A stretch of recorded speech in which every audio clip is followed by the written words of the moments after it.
And here we are inside the Irwin 41 cutter Katch. It's got a nice big open companionway. Yes, I do have these plastic slats. I will be changing those out, but we're gonna go ahead and give you guys a tour of what the interior is. Now keep in mind there is a bunch of stuff I've already added, changed, or worked on, but there's plenty of stuff that I'm going to be changing, and I'll go over that throughout the tour of this boat. So let's go check it out. Alright, so as you can see in here, it's a nice beautiful teak and mahogany and teak interior. It was well taken care of. It sat on the hard. I did a whole bunch of cleaning through it. I cleaned all the way through. It was a lot of work. I think I spent a couple of days on it, and then yeah, there's still more cleaning to be done, but let me go ahead and show you the V-berth and the front wet head. So this is the V-berth, and this obviously, if you know, comes up and gets out of the way. I could put it in the closet. And then you also have the entry to the front head, which the front head does not have a toilet right now. The sink needs to be updated, and so is the shower setup. Right now it's used as storage, so kind of sucks. I don't have a head on this boat at all at the moment, but they did have a compost one on there, and I didn't like it. It's not going to do too well while we're out sailing, and it stinks. It absolutely stinks. So, but they also have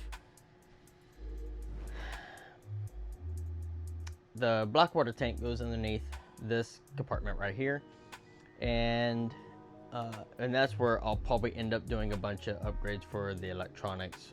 Whenever I do a lithium, I'll probably end up putting everything in there. Up front is a 50-gallon freshwater tank, and this boat has 250 gallons of fresh water, 160 gallons of diesel. It's wild. But yeah, so as you can see, the cushions do not look the best. They are absolutely old, bad. We are getting them recovered by a friend. I think I figured out the color, but it's gonna look really good. And then as you can see, this is leather up here, and I do not like this. I spent hours cleaning this. It traps mold and mildew. It looks good, but with this being here, you got these old light fixtures from the 80s, and they have them updated where they're LED, but they just, I don't like it. So I'm gonna end up pulling all this out and doing shiplap, and then doing puck lighting and stuff like that. And as you can see, the blue right here, I already added LED lighting. I put it into the railing, and it looks really good, especially at night.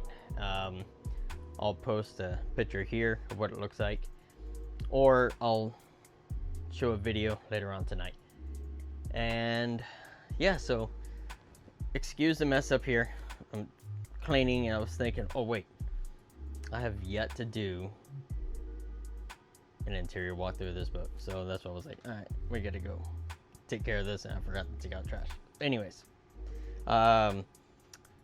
the galley is really nice. It did not have a stove. It didn't have a fridge. They took out the fridge that was in it, where it was like the typical fridge, freezer, storage compartment. I got this dual climate Dematic. It's 100 liters, and it ended up fitting perfect. Made some brackets to sit on, and then I'm doing butcher block on it.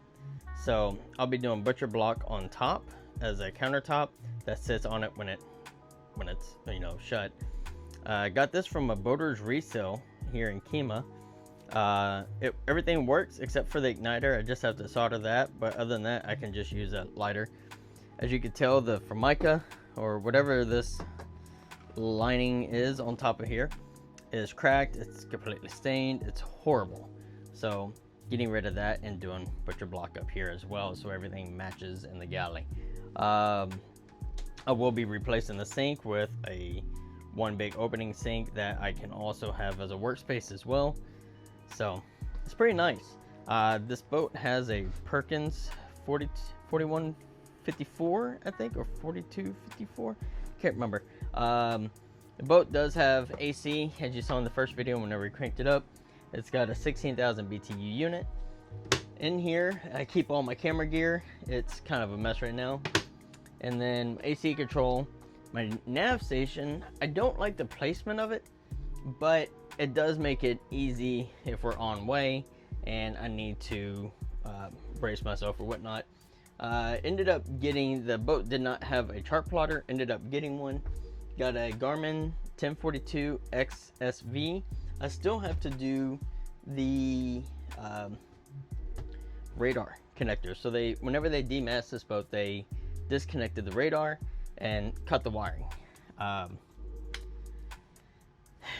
It sucks. So I gotta redo this, and there's some other parts somewhere. But either way, I got to do that and then make it into a waterproof connector. Since it is shielded, I gotta use the Garmin shielded ones or whatever. And so let's go to the aft cabin. So here in the aft cabin, you'll see the biggest eyesore is that they had a mirror in here, factory. The previous owner took that out.